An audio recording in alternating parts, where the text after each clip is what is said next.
There are lots of names today in Yoruba land which have the word Oluwa in them, but in a typical Yoruba setting, those names would never have existed. Those names got introduced when Yoruba started being Christianized, and a few Muslims also follow that tradition. After being converted to Christianity or Islam, they started considering themselves just too holy for some kind of names that we bear. They didn't want to associate themselves with anything demonic and satanic and devilish like the Orisha. Therefore, those who had Oshun in their name substituted it for Oluwa, and those who had Eshu in their name, for instance, did the same. Ogungbemi became Oluwagbemi. Shangotola changed to Oluwatola or Oloruntola. Ifashina was changed to Oluwashina, and so on and on it goes. Now, I'm not in any way questioning the authenticity of these names. It is just important to make it clear that these names do not reflect the Yoruba culture.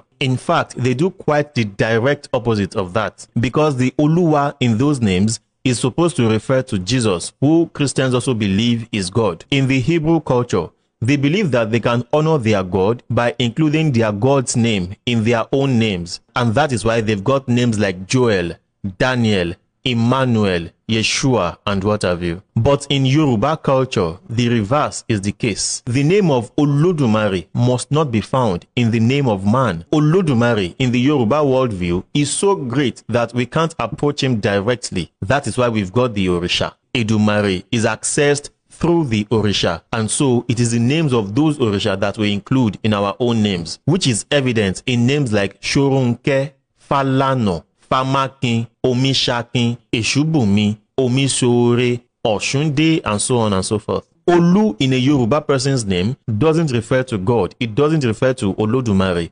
No. In most cases, Olu is the shortened form of the word Obaluaye or Babaluaye, Oba Oluaye, which is one of the nicknames, one of the many nicknames of the deity Shopono. That title, Obaluaye, is a very, very deep one, and very soon we are going to be exploring it in great details. In fact, sometime last year or the year before, Dr. Tunde Adebola and I did a series on the deity Shopono. I think I'm going to be reposting that video because a lot of you were not here when we did it. Trust me, you're going to be learning a lot from the videos. So yes, when you hear names like Olubumi, just know that it is Shopono we are talking about. Olubumi was never Oluwabumi until the arrival of the imported religions. Olufumi is not Oluwafumi. Olumuyiwa is the same as saying Shopono Muyiwa or Babaluaye Muyiwa, Obaluaye Muyiwa, Omolu Muyiwa. All of them are saying the same things.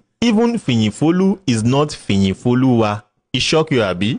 Finyifoluwa, Fogofoluwa, Folafunoga, Otobioye.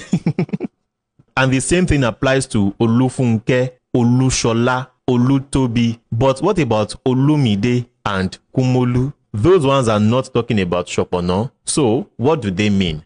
Wait for it. Washiri.